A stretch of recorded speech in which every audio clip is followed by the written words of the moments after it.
ඇයි ඇත්තටම ගුරුනාසේ මේ සමාජයේ මේ දේවල් පෙන්වන්නේ නැත්තේ? මොකද අපි එනකොටත් ඇත්තටම සෑහෙන පිරිසක් හිටියා මෙතන ස්ථානට ඇවිල්ලා. මම දැනගන්න කැමතියි කොහොමද මේ වගේ දෙයක් ගුරුනාසේ මේ සයුරින් එතර ඉන්න කෙනෙක්ව වශී කරවන්නේ මොන වගේ බලවේගයකින්ද ගුරුනාසේ? මොකද අපේ මිනිස්සු ඇවිල්ලා නීච කුල ඒ කියන්නේ අපේ බබා හුලවාලියා පරම්පරාවෙන් එන ශාස්ත්‍රයක් තියෙන මේක. මේක අද මේ පොත්පත් අරගෙන පුරුදු වෙච්චුම් වගේ නෙමෙයි. ඒතකොට මේ පරම්පරාවෙන් අපි මේක දන්නවා මේ දෙයට කරන්න ඕන දේ මොකද්ද කියලා. ඕන් නමෝ මහා වාතාවරණ නායක මන්ත්‍රණාන්තගේ බඩේ උපන් හැලිකිමුලාගේ බඩේ පිට සෙවලයාත්ම මොහුට කවන්නේ දෙන්නේ. එදා නීච කුලයක් සිනියන් සද්දේනා වහල් කරගත් ආඥාවෙන් ආනුභාවයෙන් අතත් වහල් බන්ද බන්දේස්වා ඕන් නමෝ ගිනිකාම සරල නීච කුලයක් සිනියන් සද්දේනා වහල් කරගත් ආඥාවෙන් ආනුභාවයෙන් කුමාරී ධනුෂ්කට වහල් බන්ද බන්දේස්වා ඕන් නමෝ මාන්නේ පුතේ නාගබිල්ලුවකින් කරොත් දින 3ක් ඇතුළත මං අනිවාර්යෙන් සත්ත්ව ප්‍රතිඵල අරන් දෙනවා එල. 100 පොරොන්දු පිට. ඒ කියන්නේ ගුරුනාසේ කියන්නේ අපිව බොහොමයක් අර මගහරින කාන්තාව වෙන්න පුළුවන්, ස්වාමියා වෙන්න පුළුවන්. දින 3ක් ඇතුළත මේ මගහරින කෙනාව ආපහු අපිට වශී කරගන්න පුළුවන්. දින 3 යනකොට මොන දේ තිබ්බත් කඩාගෙන බිඳගෙන ඒ දරට කතා කරන්න ඕනේ. නැත්තම් හැර ගියා නම් අනිවාර්යෙන් තමන්ගේ නිවතට හොයාගෙන එන්න ඕනේ. අය මේ බල්ලෙක් වගේ ඉන්න ඕනේ දරුවා. මොකද අපේ මිනිස්සු මේ අතේ තියාගෙන වශී කරපුවා මෙවුවා. ඕන්න මේ රන්දකාම දේවතාවියගේ බඩේ උපන් සැඩකම්බිලි දේවතාවා ගිනි වර සර්රකාම් බන්ධන වෙවුල වාදිట్లా ගිනි බුද්දේශනාවෙන් පටලවා ශරීරය උණු කරවා සැඩකම්බිලි දේවතාවා වර නම ඕන්න නමෝ දේවල් ගිනි මතින් ඉර කම්බිලි යක්ෂින් පරලේ කරවා දිස්ති බන්ධන උණු කරවා විෂ්ණු මන් ලෙවුලා යක්ෂ බාන් සර්වාංගයට සර්වයේ ජීවම් කරන්න ඕනේ මදන මෝහිනී දිස්ත්‍රික්. ගොඩාක් මනුස්ස වාසයෙන් ඈතට යන්න ඕනේ.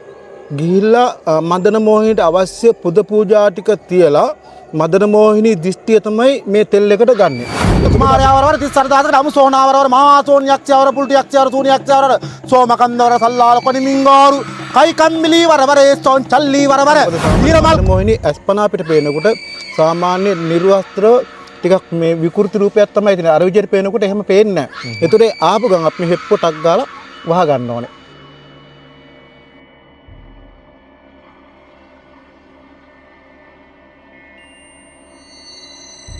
ආයිබෝන් කියලා පිළිගන්නවා සියලුම දෙනාම. අද උෂාලොක් සැවිල්ලා ඉන්නේ අලින්ස්වා ගුරුනාසේ මුණ ගැහෙන්න. ඉතින් මීට පෙරත් අපි වැඩසටහනක් සිද්ධ කරා අලින්ස්වා ගුරුනාසේ සමග. අලින්ස්වා ගුරුනාසේ විශේෂ වශීකර්ම ගැන තමයි බොහොමයක්ම අපිට සමාජ මාධ්‍යයට පෙන්වුවේ, මිනිසුන්ට පෙන්වුවේ. ඉතින් අපි දන්නවා අද මේ වෙනකොට ලංකාවේ සමාජ මාධ්‍යයේ විවිධාකාර ගුරුනාසේ කියාගෙන මෑණිවරු කියාගෙන මිනිසුන්ව රවටන කොට්ටාසයක් අද මේ රටේ ලෝකේ බහුතරයක් මිනිසුන්ව රවටන කොට්ටාසයක් ඉන්නවා. ඉතින් ඒ අතර අලින්ස්වා ගුරුනාසේ කියන්නේ සත්‍ය වශයෙන්ම මිනිසුන්ගේ දුකට පිහිට වෙන ගුරුනාසේ කෙනෙක්. ඉතින් ඒ නිසා තමයි අද උෂාන්ලොක් සැවිල්ලා ගුරුනාසේගේ මේ කරන වශීකර්ම ඒ හැම දෙයක්ම ඔබට පෙන්වන්න තීරණය කරේ. ආයිබන් ගුරුනාසේ. ආයිබන් දරුවෝ. අලින්ස්වා ගුරුනාසේ කියන්නේ මේ වෙනකොට රටක් ලෝකයක් අඳුරන ගුරුනාසේ කෙනෙක්. මුලින්ම මම දැනගන්න කැමතියි ගුරුනාසේ මම කැමති ඇත්තටම දැන් ගුරුනාසේ කියන්නේ වශීකර්ම වලටම විශේෂයෙන්ම ප්‍රසිද්ධ කෙනෙක්, ජනප්‍රිය කෙනෙක්. මුලින්ම දැනගන්න කැමති ඇයි මේ වගේ තැනක මේ වගේ කැලේකට ඇවිල්ලා වනාන්තරයකට ඇවිල්ලා මේ වගේ ස්ථානයක මේ වගේ ගුරුකම් සිද්ධ කරන්නේ විශේෂයෙන්ම ඇයි කියලා මගේ පළවෙනි ප්‍රශ්නේ අහන ගුරුනාසේගෙන්. ඔව්. පුතේ මට දේවාලයක් නැතුව නෙමෙයි. මම පුතා දේවාලට ඇවිල්ලා තියෙනවානේ. මොකද මේ නීච කුල කිව්වහම මේ නීච කුල කවදාකවත් මේ දේවාලයක් ඇතුළේ මතුරන්න බෑ. මොකද දෙයියොත් විදින නීච කුල වලට. එතකොට නීච කුල බන්ධනයක් කරනවා, නීච කුල වශීයක් කරනවා නම් අපි එතකොට කොහොමද දේවාලයක් ඇතුළේ මතුරන්නේ? එහෙනම් මේ වගේ පාළු ස්ථානයක්, මේ වගේ ස්ථානයක් තෝරා ගන්නකොට අපි සාමාන්‍ය වශී කරන්නේ මේ වගේ ස්ථානයක් තෝරාගෙන. එක්ක කනත්තක්, නැත්නම් මේ වගේ පාළු ස්ථානයක්, නැත්නම් දිය කඩਿੱත්තක්, ඒ වගේ නැත්නම් තුම්මන්තලක්. ඒ වගේ තරම් නැතු මේ වශී නීච කුල කරන්න බෑ. මිනිස්සු දේවාල ඇතුළේ පූජා විදි අපි බොරුවක් නෙවෙයි කරන්නේ. අනිවාර්යෙන්ම ගුරුනාසේ. කියන්නේ මිනිහෙකුට කරනවා නම් ගන්න මුදලට සර්ව සාධාරණ දෙයක් කරන්න ඕනේ. ඔව්. ඒ කියන්නේ අපි ඒකේ කැපවීමක් කරොත් තමයි ළමයාට ප්‍රයෝජනයක් තියෙන්නේ. එතකොට මේ මනුස්සයාට ප්‍රයෝජනයක් ගන්න නම් අපි ඒ වගේ දැනගල වැඩක් කරන්න එපා. දැන් ඒ කියන්නේ ගුරුනාසේ ඇත්තටම දැන් රටේ ලෝකේ අපි දකින ගුරුනාසේවරු ඉන්නවා. ඇත්තටම මිනිසුන්ව රවටන කොට්ටාසයක් තමයි අද මේ සමාජයේ බිහි වෙලා ඉන්නේ. නමුත් අලින්ස්වා ගුරුනාසේ කියන්නේ මේ වගේ වනාන්තරයකට ඇවිල්ලා වශීකර්ම සිද්ධ කරලා මිනිසුන්ගේ දුකට පිහිට වෙන ගුරුනාසේ කෙනෙක්. ඇයි ඇත්තටම ගුරුනාසේ මේ සමාජයේ මේ දේවල් පෙන්වන්නේ නැත්තේ? මොකද අපි එනකොටත් ඇත්තටම සෑහෙන පිරිසක් හිටියා මෙතන ස්ථානට ඇවිල්ලා. ඇයි ඇත්තටම මේ වගේ තැනකට ඇවිල්ලා ගුරුනාසේ හැංගිලා මේ දේවල් කරන්නේ? පුතා මටත් රටට ලෝකෙට පේන්න සල්ලි දීලා මේ YouTube වල දාගෙන Facebook දාගෙන හොඳ පිස්සුවක් කෙලින්න පුළුවන්. හැබැයි ඔයාලා වගේ පුතේ සර්ව සාධාරණ.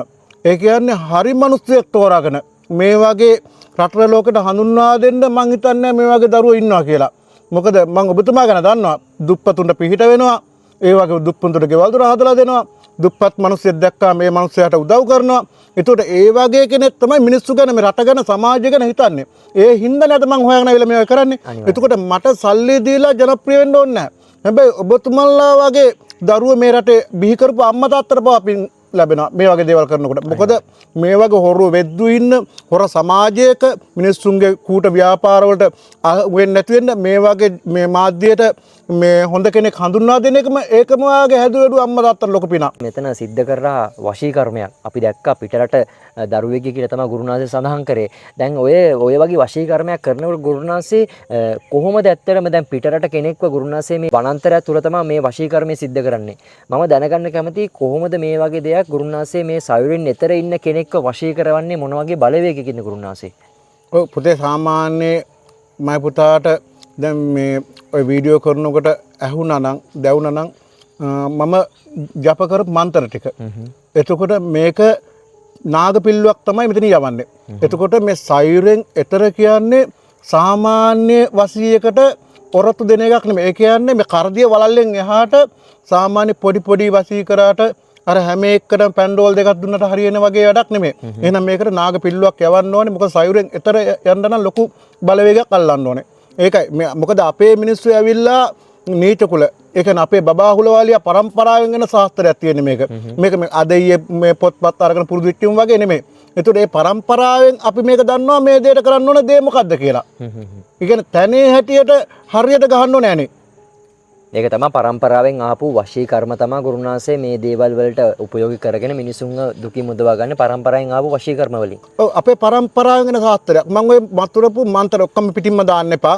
මොකද මේක කූට ව්‍යාපාරිකයෝ ඉන්නේ. ඔය කෑල්ල අරගෙන සමහරලාවට ඕකෙන් උන් මේක ශාස්ත්‍රය දන්නවා කියන්න පුළුවන්. එතකොට මම ඔය පරම්පරාවෙන් එන ශාස්ත්‍රයෙන් ටිකක් තමයි දුන්නේ මයි පුතා හොඳ නිසා. අනිවාර්යයෙන්. නැත්තම් මම මේ මන්ත්‍රයක්වත් ඇහෙන්න මතුරන්නේ මේ ඇවිල්ලා නැත්තම් මේ තනිපංගල කලාවක මොකද මේ ජීවත් කරන්නේ. මොකද මේ මන්ත්‍රයක්වත් පිට දෙන්නේ නැහැ. අපිට දෙන්නත් තහනම් මේක. අපේ පරම්පරාවේ. ඒ කියන්නේ රොඩි පරම්පරාව වෙන ලේ වලට තමයි මේක දෙන්න පුළුවන්. පිට එක්කුටවත් දෙන්න බෑ මේක. එහෙනම් මගේ දරුවෙකුට තමයි මේක දෙන්න පුළුවන්. එහෙනම් පරම්පරාවෙන් පිට මේ ශාස්ත්‍රය අපි කාටවත් දෙන්නෙත් නැහැ. දීලත් නැහැ. එහෙනම් මේ වශී කරනවා නම් අපේ පරම්පරාවෙන් එන එකට විතරයි කරන්න පුළුවන් මේක. දැන් එතකොට ගුරුනාථේ සඳහන් කරා සයුරෙන් නෙතර මේ නාගපිල්ලුවකින් තමයි මේ වශී කර්ම සිද්ධ කරේ කියලා. මම දැනගන්න කැමති දැන් ඔය වගේ නාගපිල්ලුවකින් සයුරෙන් නෙතර වශී කර්මයක් කරනකොට සාමාන්‍යයෙන් ප්‍රතිඵලය අපිට බලා ගන්න. ඒ කෙනාව ඇත්තරම අපිට වශී කරගන්න දින කොපමණ කාලයක් ගත වෙනවද ගුරුනාථේ? සාමාන්‍ය පුතේ නාගපිල්ලුවකින් කරොත් දින 3ක් ඇතුළත මම අනිවාර්යෙන් සත්‍ය ප්‍රතිඵල අරන් දෙනවා යාළුවා. ඒ කියන්නේ 100 පොරොන්දු පිට. ඒ කියන්නේ ගුරුනාථේ කියන්නේ අපිව බොහොමයක් අර මග හරින කාන්තාව වෙන්න පුළුවන්, ස්වාමියා වෙන්න පුළුවන් දින 3ක් ඇතුළත මේ මග හරින කෙනාව ආපහු අපිට වශී කරගන්න පුළුවන්. අනිවාර්යෙන් දරුවෝ. ඒ කියන්නේ අනිවාර්යෙන්ම මේ ක්‍රමයම හරියට උපයෝග කරලා කරොත් දින 3 යනකොට මොන දේ තිබ්බත් කඩාගෙන බිඳගෙන ඒ දරුවට කතා කරන්න ඕනේ. නැත්නම් හැර ගියා නම් අනිවාර්යෙන් තමන්ගේ නිවසට හොයාගෙන එන්න ඕනේ. අය මේ බල්ලෙක් වගේ ඉන්න ඕනේ දරුවා. මොකද අපේ මිනිස්සු මේ අතේ තියාගෙන වශී කරපුවා මෙවුවා. මොකද තැන් තැන් වල ගිහිල්ලා මේ යහන් ගහගෙන දේවල් හදාගෙන කරපුවා දේවල් නෙමෙයි. මේවා පරම්පරාවේ මේ මැතුරුවා නම් මේ වශී කරන්න පුළුවන්. ඒ වගේ බලගතු වශී කරම තමයි ගුරුනාථේ උපයෝගී කරගෙන මේ දේවල් වලින් මිනිසුන්ට පිහිට වෙන්නේ. අනිවාර්යෙන් දරුවෝ. දැන් ඇත්තටම ගුරුනාථේ දැන් ඔය වගේ දෙයක් කරාට පස්සේ මට පොඩි ප්‍රශ්නයක් එනවා. දැන් ඔය කරපු වශී කර්මය මරණ තුරාවටම රඳා පවතින්න පුළුවන්ද ගුරුනාථේ? නීච කුල ගැන කිව්වමත් මිනිස්සු දන්නවනේ මොන වගේද කියලා. නීච කුලයක් කරොත් මේක අනිවාර්යයෙන්ම නීච කුලයක් කපන්න රොඩීලේ ඕනමයි. එහෙනම් රොඩීලේ කියන්නේ මගේ නෝනත් රොඩී වෙන්න ඕනේ, මගේ දරුවත් ඒ ලේ හැදෙන්න. එහෙනම් මමත් රොඩී, මගේ නෝනත් රොඩී. එහෙනම් ඒකෙන් තමයි මේ නීච කුල ලේ හැදෙන්නේ. එහෙනම් එහෙම කෙනෙක් කරොත් තමයි ඒක කපන්න පුළුවන්. නැතුව මේ නීච කුල කපනවා ඒව මේවා කවට මේක කපන්න බෑ. එහෙනම් මේක මරණ තුරාවට මේ මනුස්සයා මැරිලා ආත්ම ගානක් ගියත් මේ වශී බන්ධන ඉවර වෙන්නේ නැහැ. හැබැයි මේක තිබ්බා කියලා මේ පිළිකා වලට එනවා. එහෙම කරදරයක් නැහැ. තේරුණා? මේක බඩේ හිරවීමක්, බඩට දෙන එකක්, කඳට දෙන එකක් නෙමෙයි. මේක ඇවිල්ලා බලවේගයක් බන්ධනය ගත්තේ ඒකෙන් කිසිම හානියක් නැහැ මේ දරුවන්ට. තේරුණාද? එහෙම ගත්තා අපේ ඕන තරම් ඉන්නවා. අපේ ගෙවල් වලත් ඉන්නවා. අපේ පවුල්වලත් තියෙන ඒක ගැටලුවක් නෑ හැම ගත්තා කියලා. කොටින්ම කිව්වොත් ගුරුනාථය දැන් සඳහන් කරන්නේ කරන වශී කර්මය ආපහු මරණ තුරාවටම බල්ලෙක් බැල්ලියෙක් වගේ ළඟ ඉන්න තැනටම වශී කර්මය කරලා දෙන ගුරුනාථය. ඔව් මේක වහල් බන්ධනයක් නේ අපි කරන්නේ. නීචුකුල වහල් බන්ධනය. එහෙනම් බල්ලෙක් වගේ නිතර හැසිරෙන්න ඕනේ. තමන්ගේ ආයතනයක වුණත් තමන්ගේ බොසා වුණත් ඕනම් බල්ලෙක් විදියට තමයි රාජ්‍යවාසියක් කරලා වහල් බන්ධනයක් කරලා අපිට තියාගන්න පුළුවන්. ඒ වගේ කරගත්ත කට්ටියත් ගුරුනාථය ගාව ඒ කියන්නේ ඉන්නවද ඒ වගේ දේවල් කරගත්ත මිනිස්සුත්? ඕන තරම් පුතේ. ඒකයි මං කිව්වාට ඕන සාක්ෂි වෙන්න ඕන අපේ පවුලේ අපේ ගෙදර මම බැඳලා ඉන්න කෙනත් එහෙම තමයි. ඉතින් තවත් සාක්ෂියෝ නැහැ අපේ ඇස්පන අපිටම අපිට දැක ගන්න ලැබෙන ගුරුනාථගේ දේවාල භූමියටත් ඇවිල්ලා හිටියා සෑහෙන පිරිසක්. ඒ වගේ මේ ස්ථානයටත් ඇවිල්ලා හිටියා විවිධාකාරයේ ගුරුකම් කරගන්න පිරිසක්. ඉතින් ඒත් එක්කම ගුරුනාථය මම දැනගන්න කැමතියි දැන් ගුරුනාථගේ ඔය අතේ තියෙන යම්කිසි දෙයක් මමත් ඇත්තටම දැකලා නැහැ මේ අතේ රඳවාගෙන ඉන්න ඉදේ පොඩි පැහැදිලි කිරීමක් කරන්න පුළුවන්ද මේ අතේ තියන් ඉන්න මොකද්ද මොන වගේ දෙයකටද මේක බලපාන්නේ කියන දේ පොඩ්ඩක් පැහැදිලි කරන්න පුළුවන්ද ගුරුනාථය? මේක අපේ බබා හුලවාලියා පරම්පරාව. ඒ කියන්නේ පරම්පරා 7කට කලින් මං කියන්නේ. හරිද? මේ බබා හුලවාලියා පරම්පරාවේ වෙන කන් හෙප්පුවක් පුතේ මේක. එතකොට මේ හෙප්පුවම සාමාන්‍ය අපේ කෙනෙක් අවුරුදු 100ක් ජීවත් වුණා අවුරුදු 700කට පරණයි. සෑහෙන පරණ හෙප්පුවක්. එතකොට මේකේ තාමත් ඒ පරම්පරාවෙන් ආපු තෙල් තියෙනවා. මොන වගේ තෙල් මේ තෙල භාවිතා කරන්නේ මොන වගේ දෙයකටද ගුරුනාථය? සාමාන්‍ය පුතේ මේක අපි දෙන්නේ සර්ව සාධාරණ හේතුවකට පමණයි. ඒ කියන්නේ දරු පවුලක් කඩාගෙන ගිහිල්ලා මිනිහා වෙන ගෑණියක් ළඟ ඉන්නවා නම් එක්ක ගෑණි දරුවෝ දාලා වෙන මිනිහෙක් එක්ක ඉන්නවා නම් අන්න ඒ වගේ සර්ව සාධාරණයකට මේක වසී තෙලක් පුතේ. මේක සාමාන්‍ය විදේශ රට කෙනෙකුට පාවිච්චි කරන්න අමාරුයි. මේක සාමාන්‍ය පාවිච්චි කරන්න පුළුවන් ලංකා භූමියේ ඉන්න කෙනෙකුට පමණයි. ඒ කියන්නේ මේ තෙල් එක ගාගෙන එයා දැක්කත් ඇති ඒ තෙල් එක ගාලා ගෙදර ආවනම් ඒත් එයා ගෙදර එන්න ඕනේ. අමාරුවෙන් හරි තෙල් ටිකක් ගා ගන්න පුළුවන් නම් හවස් වෙන කලින් බඩු ගෙදර. ඒ කියන්නේ සෑහෙන බලගත් තෛලයක් තමයි මේ ගුරුනාථයේ අතේ තියාගෙන පරම්පරා 7ක් පරණ තෛලයක් තමයි මේ තියාගෙන ඉන්නේ. ඔව් අපේ පරම්පරාවෙන් එන කිරිබි තෛලය මේක. මේක සාමාන්‍ය අපි යනවා නම් දෙන්න යන්න පුළුවන් මේකට. ඒතර යන දෙන්නම මේක ජීවම් කරුණ හරි අමාරු කාර්යයක්. නිර්වස්ත්‍ර ජීවම් කරන්න ඕනේ. එතකොට සාමාන්‍ය වෙල්ලායක් මැද්දේ කටුමැටි ගහපු පිදුරු සෙවිකල හෝ පොල්ලත සෙවිකල ස්ථානයක තමයි කළ යුත්තේ. එහෙනම් ගොඩාක් මනුස්ස වාසයෙන් ඈතට යන්න ඕනේ. ගිහිල්ලා මදන මෝහිනීට අවශ්‍ය පුද පූජා ටික තියලා මදන මෝහිනී දිෂ්ටිය තමයි මේ තෙල් එකට ගන්නෙ. එතකොට අපි සාමාන්‍ය මදන මෝහිනී දිෂ්ටිය 108 වාරයක් ජීවම් කරනකොට මේකට පළවෙනි කෙනා එන කෙනා මදන මෝහිනී නෙමෙයි. දෙවෙනියට එන කෙනාත් මදන මෝහිනී නෙමෙයි. එහෙනම් තුන්වෙනියට එන කෙනා සාමාන්‍ය මේකේ හෙප්පුව අපි ඇරලා තියා ගන්න ඕනේ. එතකොට මදන මෝහිනී එන එකම අපිට මේ අස්පන අපිට ඔහොම නෙමෙයි පේන්නේ.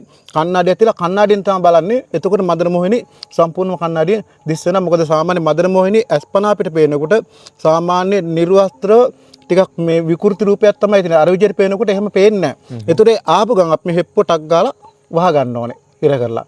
වහගෙන මේකේ අපි සත්‍යතාවය බලන්න එතනින් ඒ රාජකාරිය වරයි. ඊට පස්සේ අපි යහන කඩලා දැම්ම යහනේ දිෂ්ටි පිට මං කරා. එන ගමන් එදා පැටව දාපු එළවැස්සියක්ගේ මේ තෙල් ටිකක් ගාලා ආපුවම මම ගෙදර යන්න කලින් එළවැස්සි ඉන්න ඕනේ ගෙදර. මේකේ තියෙන බලය කොච්චරද කියලා කියන්නේ. ඒකයි මේක මං කියන්නේ වැරදි දෙයකට පාවිච්චි කරන්න බෑ. සර්ව සාධාරණ හේතුවක් මත මේ තෙල් එක පාවිච්චි කරන දෙනවා. මේක මොකද පරම්පරාවෙන් ඇවිල්ලා තියෙන්නේ මිනිහෙකුට හානියක් කරන්නේ නැතුව. මොකද අපිටත් යන ගමනක් තියෙනවා සුගතියක් තියෙනවා. අනිවාර්යයෙන්. එහෙනම් ඒකට අපි මේ නරක දේවල් කරලා අනවශ්‍ය සම්බන්ධතා අනියම් සම්බන්ධතා කරලා දීලා මේ දේවල් වලට මේක පාවිච්චි කරන්න බෑ දරුවෝ. ඒතර මේ තෙල් එක එයා නළලේ ගාගෙන ගියා නම් බින්දුවක් ඒත් අරයා වශී වෙනවා. තේරුණාද? ඉතින් මේ තමන්ගේ පරක්කුව තමයි තියෙන්නේ. තමන්ගේ පරක්කුව නැතුව තමන් ඉක්මන් වෙනවා නම් තමන් ප්‍රතිඵල. මොකද මගේ තියෙන රාජකාරිය මම කරලා දෙනවා. එයා යන දවස් ගාන විතරයි. නැත්තම් ඒ ගාපු සැනින් මේකේ වශී කර්ම සිද්ධ වෙනවා. ඒ කියන්නේ දවස් ගණන් පැය ගණන් නෙමෙයි. ඒ ගාපු තප්පරේම. එම ස්ථානයේම එම වෙලාවෙම. එම වෙලාවෙම. දැන් ඒ වගේම ගුරුනාථය දැනගන්න කැමති දැන් ගුරුනාථය වැඩියෙන්ම දක්ෂතාවයේ පෙන්වන්නේ මේ වශී කර්ම වලට. දැන් අද සමාජයේ රටේ ලෝකයේ බහුලතම ප්‍රශ්නය තමයි මේ මත්ද්‍රව්‍ය වලට බෙහෙවින්ම ඇබ්බැහි වෙච්ච මිනිසුන් බොහොමයක් ඉන්නවා. විශේෂයෙන්ම තරුණ තරුණියන් තමයි බොහොමයක්ම අද රටේ ලෝකයේ මේ මත්ද්‍රව්‍ය වලට ඇබ්බැහි වෙලා ඉන්නේ. දැන් ඔය පරම්පරාවෙන් එන බලවේග පරම්පරාවෙන් එන බලයත් එක්ක බැරිද ගුරුනාථයට මේ සමාජයේ ඉන්න මේ මත්ද්‍රව්‍ය වලට ඇබ්බැහි වෙලා ඉන්න තරුණ තරුණියන්ව ගොඩ ගන්න යහමාර්ගයට ගන්න ක්‍රමයක් නැද්ද මේ තියෙන බලයන් ඔස්සේ ශාස්ත්‍රය ඔස්සේ? මම ඒකට පොඩි ක්‍රමයක් පාවිච්චි කරනවා. මේක ගැන සර්වජන වශීයකට ගන්න පුළුවන්, සර්වජන ආරක්ෂාවක් වෙන්න පුළුවන්. එතකොට තමන් මත්ද්‍රව්‍යයට ඇබ්බැහිලා ඉන්නවා නම් ඒකෙන් මිදෙන්න පුළුවන්. හැබැයි ඒකට මම හොඳ යන්ත්‍ර රාජ්‍යයක් නිර්මාණය කරලා තිනවා. ඔබතුමාට මේක දර්ශනය කරලා දෙන්න පුළුවන් නම් මේ යන්ත්‍රය රට ලෝකෙට පෙන්වන්න පුළුවන්. නරසිංහ යන්ත්‍රය ගත්තාම ඕනම කෙනෙක් යන්ත්‍ර මන්ත්‍ර ශාස්ත්‍රය දන්න කෙනෙක් දන්නවා මේකෙන් කරන්න පුළුවන් වැඩ කෝටියයි. තේරුණාද? මේ යන්ත්‍රය සාමාන්‍ය කෙනෙක් දාගත්තොත් සාමන්ගේ තියෙන නවග්‍රහ දෝෂ අපල ඒ වගේම තමන්ට ඔය ග්‍රහයෙන් ගෙන්නා වූ අපල එතකොට තමන්ට කරන්නා වූ අනවින කොඩවින බන්ධන යක්ෂ පෙරේත පිසාච කුම්භාණ්ඩ අමනුෂ දෝෂ ඔය හැම එකකින්ම මිදලා තමන්ට ආරක්ෂාව මුදල් ලැබීම හැම එකකටම දියුණුවට ගන්න පුළුවන් යන්ත්‍රයක් තමයි මේක තියෙන්නේ. සාමාන්‍යයෙන් මේ යන්ත්‍ර මට මාසයකට 10ක් විතර තමයි හදන්න පුළුවන්. ඒ කියන්නේ මේ වැඩසටහන දකින්න කෙනෙක්ට වුණත් මේ දේ ලබා ගන්න පුළුවන්. හැබැයි 10කට තමයි ගන්න පුළුවන්. 10 දිනකට තමයි ගන්න 10 දිනකට තමයි ගන්න පුළුවන්. මොකද මේක යන්ත්‍රය අඳින්නත් දවස් ගාණක් යනවා. ඒ වගේම තමයි 10000 වාරයක් ජීවම් කරන්න ඕන මන්ත්‍රයම විතරක්.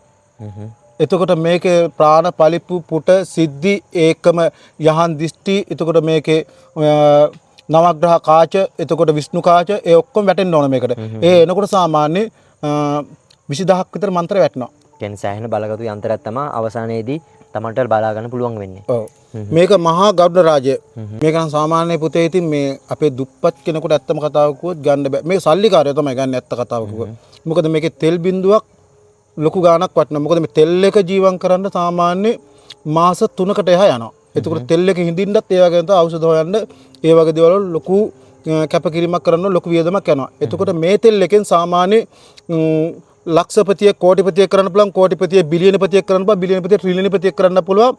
තමන්ගේ තියෙන දැන් ව්‍යාපාර කඩා වැටිලා නම් තමන්ට ණය මුදල් ලැබෙන්නේ නැත්නම් මේ තෙල් බිඳුවක් තමන්ට රත්තරන් හෝ රිදි සුරේක පළදිනවා නම් එදා සිට ප්‍රතිඵල.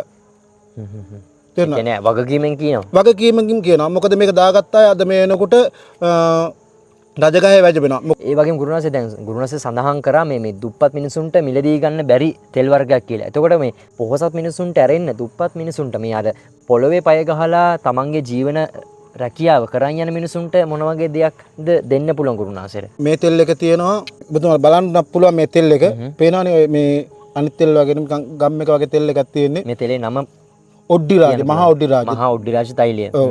මේක මහා නාගරාජ තෛලය. මේ තෛලයෙන් මහා නාගරාජ තෛලය. සාමාන්‍ය මොන වගේ දේවල් වලටද පාවිච්චි කරන්නේ සහ දැන් ගුරුනාසේ සඳහන් කරා මේ දුප්පත් මිනිසුන්ටත් මේ දේ මිලදී ගන්න පුළුවන් කියලා. ඔව්. පුතේ මේක මේ දැන් කෝටිපතියෙකුට වගේ මේ මිනිසුන්ට කෝටිපතිය වෙන්න බෑ. මම ඇත්ත කියලා දෙන්නේ. මොකද බොරු කියන්න බෑ. හැබැයි තමන් ඉන්න තැනින් මිදලා තමන්ට ලක්ෂපතියෙක් වගේ ජීවත් වෙන්න සැප පහසුට ජීවත් වෙන්න පුළුවන් තෛලයක්. තෛලයක්. මේක සාමාන්‍ය පස්ලෝ සුර වලට පාවිච්චි කරන්න පුළුවන්. ඒත් එක්කම රිදී සුරයකට රත්තරන් සුරයකට නම් වඩාත් හොඳයි. මොකද අපේ දැන් මේ තෙල් එකක් ඉතින් රත්තරන් සුරයකට දානවා කියන්නේ මේ කාලේ බොහොම අමාරු. රත්තරන් පවමක් සාමාන්‍ය ලක්ෂ 3-5 යනවනේ. ඒතකොට ලක්ෂ 4කට විතර කිට් වෙන්න වෙනවා. එතකොට සාමාන්‍ය පස්ලෝ සුරයක් හෝ රිදී සුරයක් පාවිච්චි කරන්න කියලා මම කියනවා. එතකොට තමයි මේකේ 100% ප්‍රතිඵල ගන්න පුළුවන්. එතකොට තමන් වෙහෙස මාංශයලා කරන රැකී රස්සා තමන් යම්කිසි ව්‍යාපාරයක් පටන් ගන්නවා නම් තමන් ව්‍යාපාරයක් කරන්න බලාපොරොත්තු වෙනවා දරුවෙක් ඉගෙනීමට ඇලිමැලි වෙනවා නම් එතකොට තමන්ගේ දරුවා නොමග යනවා නම් එහෙනම් මේ තෙල් බිඳුවක් දාලා ළමයට සුරයක් දාන්න. ඒතර මේ ළමයට අපල තියෙනවා නම් නවග්‍රහ දෝෂ තියෙනවා නම් මේ තෙල් බිඳුවක් දාන්න. මොකද ලක්ෂ වාරයකට වඩා ජීවම් කරපු තෛල. ඉතින් සතියේ දවස් 7ම මම මුණ ගැහෙන්න බෑ අත්තම කතාව. කාර්ය බහුලයිනේ. ඒකට වැඩ රාජකාරීත් එක්ක මට ඔයාලත් එක්ක කතා කරගෙන ඉන්න බෑ. කතා කරන ළමයිගේ වැඩ කරන්න ඕනේ. එහෙනම් ඔයාලට මට දවස් 3ක් මම අයින් කරලා තිනවා ඔය දරුව වෙනුවෙන්. එහෙනම් මේ සිකුරාදා සෙනසුරාදා ඉරිදා ඒ දවස් තුනේ ඕන වෙලාවක ඔයාලට දිනයක් වෙලාවක් දාගෙන නම්බරයක් දාගෙන ඇවිල්ලා කතා කරලා මාව මුණ ගැහෙන්න පුළුවන්. ඉතින් ඔන්න ඔය දේ තමයි ගුරුනාසේ සඳහන් කරන්නේ. ඉතින් ගුරුනාසේගේ දුරකථන අංගේ පහළ තියෙනවා. ඔබට ඕන ප්‍රශ්නයක් කතා කරලා විසඳ ගන්න පුළුවන්. මොකද විශේෂයෙන්ම කියන්න ඕන අපි S2 දැක්ක S2 දැකලා තමයි මෙතනට එන පිරිස දැකලා මෙතනට මිනිසුන් දැකලා මෙතනට මිනිසුන් ඇත්තරම අඬාගෙන වැළපීගෙන එන්නේ. නමුත් එළියට යන්නේ සිනාමුසු මුහුණකින්. ඉතින් ඔන්න ඔය කාරණාව නිසා තමයි අපි සමාජ මාධ්‍යයට අලින්සුව ගුරුනාසේ මේ කරන වශීකර්ම අනිවින කොඩි වෙන කැපීම් ඒ හැම දෙයක්ම සාර්ථකව කිරිගාට එන්න වගේ සාර්ථක වෙන නිසා තමයි අලින්සුව ගුරුනාසේව සමාජ මාධ්‍යයට අපේ නාලිකාවෙන් රට ලෝකෙට පෙන්වන්න කල්පනා කරේ. ඉතින් ගුරුනාසේගේ දුරකථන අංකය පහළ තියෙනවා. ඔබට ඕනෑම ප්‍රශ්නයක් කතා කරලා විසඳ ගන්න පුළුවන්. ඉතින් බොහොම ස්තුතියි ගුරුනාසේ අපිත් සමග සම්බන්ධ වුණාට. ඉතින් එහෙනම් අපි අදට සමුගන්නවා හැමෝටම බුදුසරණ දේවී පීඨය ජය වේවා. මම උෂාන් ව්ලොග්ස් දරුවන් සරණයි ගුරුනාසේ. නිර්වාසනයි.